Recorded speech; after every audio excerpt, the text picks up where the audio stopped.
Welcome to day 193 of TFIF 365. And today I want to talk about developing the habit of asking yourself, what am I missing? What am I missing? As we work to build a supremacy-free, coercion-free, discrimination-free, and exploitation-free world that we say we want, it requires us to continually ask ourselves, what am I missing? Because there's a lot that we're missing. It's a practice that I do daily, if not hourly. Like, what am I missing in this story? If someone's telling me something, I'm like, and I don't get it, or I come at it from my perspective and I think I know what they're talking about, and they're like, no, that's not what I'm talking. And I'm like, what am I missing? I'm always asking, what am I missing? Particularly when I find myself with the relative privilege. I have the most power and privilege in a situation, and I'm always asking myself, what am I missing? So let me give you an example. So yesterday I saw a video on Instagram where someone had said that ADHD was being over diagnosed, and it's not, the ADHD is not as bad as it's, whatever, that whole, people. And there's a person who responded who is an ADHD advocate, and he was saying how such blanket statements are problematic and harmful, right? So I'm gonna give you a real life example of what that means, because this person was missing a lot in his understanding. Because the reason I say always ask yourself, what am I missing? Because we have to understand that our perspective, our worlds are so small compared to everybody else, right? We're just a bunch of people colliding into each other based on our world perspective. And that is very limited. So I was a special needs certified teacher, right? And I never saw ADHD in my classroom. None of my students were ever labeled ADHD. They were always labeled EBD, which is Educational Behavior Disorder. I think that's what it stands for. It's been years since I've been in that space. But I always taught in Title I urban schools, Black and brown students, right? And not one of my students was ever diagnosed ADHD, which makes it a challenge, which helps explain why I never saw it in myself.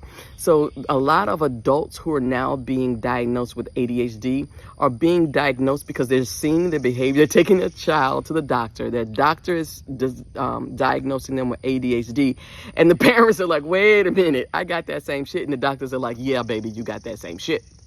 So that's how a lot of adults are coming in. So you think about it, when I was younger, my doctor told me, my mom, I remember this conversation, that I was hyperactive, but that was before drugs. And I'm happy it was before drugs, because I've just learned, as challenging it was for me, I've learnned how to manage it in ways. Now, it's not perfect. If I would have known, let me put it this way.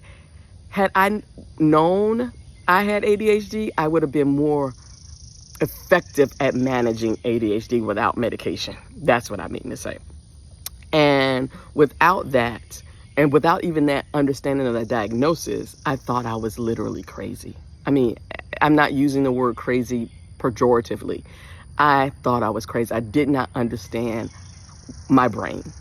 Understanding that I have ADHD now explains so much, and I've had to grieve so much trauma, internalized and externalized trauma, because of how my brain worked, and it didn't align with the school system. So let me go back. So I had no ADHD students.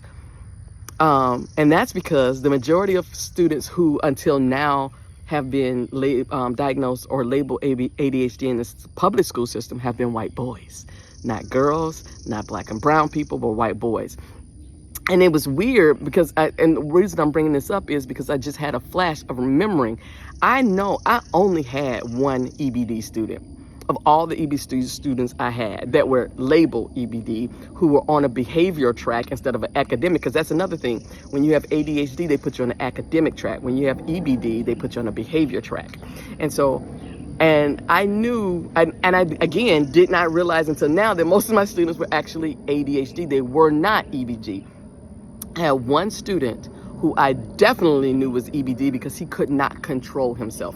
If I would have students and they start spiraling out. If I can get you to snap back, you didn't have EBD. if you could not control that, yes, you did. And I only had one student, and that was a student who had a really kind heart, but at times we had to send him to the behavioral school just to get him back in his routine, make sure he's back, because he would get off his medication and get him back, and then he would come back into the classroom, right?